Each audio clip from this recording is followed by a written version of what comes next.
আসসালামু আলাইকুম। আপনারা যে যেখান থেকে আমার ভিডিওটা দেখছেন, আপনাদের সকলের প্রতি রইল আমার পক্ষ থেকে দোয়া আর ভালোবাসা। আজকে জাস্ট হাফ লিটার দুধ দিয়ে আমি কিভাবে দই বানানো যায় সেটাই আমি আপনাদের সামনে তুলে ধরেছি। একটি হাফ লিটারের আড়ংয়ের প্যাকেট দিয়ে আমি জাল করে নিলাম। চিনি দিয়ে একটু জাল করে নেওয়ার পর বলক আসার কিছুক্ষণ জাল করে নিয়েছি।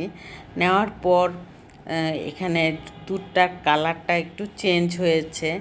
এই চেঞ্জ জাল করার কারণেই হয়েছে, বেশি কমাতে হয়নি। অল্প একটু জাল করার পরেই আমি কিন্তু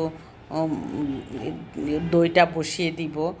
আর দইটা বসিয়ে দেওয়ার জন্য বেশি জাল করতে হবে না, বেশি জাল করলে দই আবার হতে চায় না। আমি এখানে দই মেকারটা কিনেছি, তাই আমি ভাবলাম যে দই মেকারটা দিয়ে দেখি তো কেমন দই হয়। এমনি তো সনাতন পদ্ধতিতে দই বানানো সবসময়ই হয়, কারণ আমার বাসায় দই মিষ্টি জাতীয় জিনিসটা একটু বেশিই খাওয়া হয়, আর আমি পছন্দ করি, সেজন্যই করা হয়। আর সেই চিন্তা করে আমি আগের দই বীজ ছিল, সেই দই বীজটা আমি এখানে দিয়ে দিলাম। দিয়ে আমি হ্যান্ড উইক্স দিয়ে খুব ভালো করে আমি মিশিয়ে নিলাম। তারপর আমি দই মেকারটার মধ্যে দিয়ে দিলাম।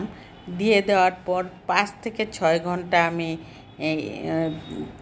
ইলেকট্রিক লাইনটা দিয়ে আমি বসিয়ে দিব একটা সঠিক জায়গায়, যেখানে হাত লাগবে না। সেই চিন্তা করে আমি দই বীজটা দিয়ে যখন আমি নামানোর পর আমি আর ফ্রিজে রাখি নাই, ভাবলাম যে কেমন হয় আগে দেখে নিই। ফ্রিজে না রেখেই আমি কেটে আপনাদেরকে দেখিয়ে দিচ্ছি। ফ্রিজে রাখলে হয়তো শক্ত হবে, আর সেই শক্তটা আসলে সুন্দর লাগতো।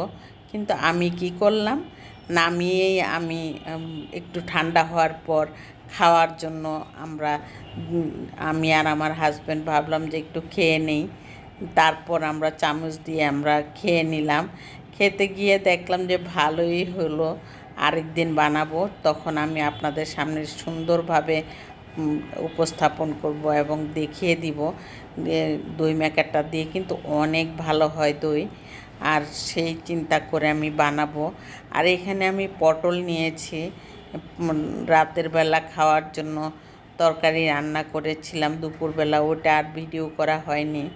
ভাবলাম যে রাতে পটল ভাজা হলে ভালোই লাগবে, সেই চিন্তা করে পটলটা ভেজে নিলাম। শুধু হলুদের গুঁড়া আর লবণ দিয়ে পটলটা ভেজে নিলাম। মরিচ দিয়ে যদি ভাজতে চাই তাহলে পুরা ঘরটা একদম মশার জন্য কিন্তু ঘরের দরজা জানলা সব কিছু বন্ধ করে রাখতে হয়।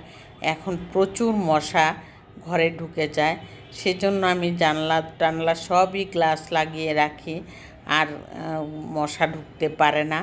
সেই চিন্তা করে আমি রান্নার মধ্যে আমি মরিচের গুঁড়া এভাবে ভাজতে দেই না, নিজেও ভাজার সময় দেই না।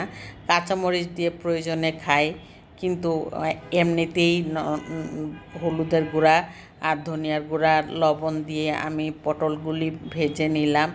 ভেজে নেওয়াটাতে খুবই সুন্দর হয়েছে এবং সফট হয়েছে।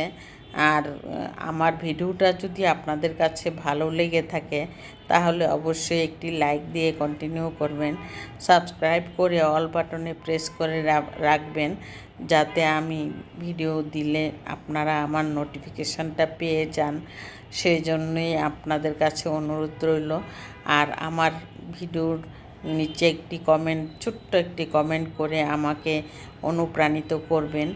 আর দেখুন কত সুন্দর হয়েছে পটল ভাজাটা।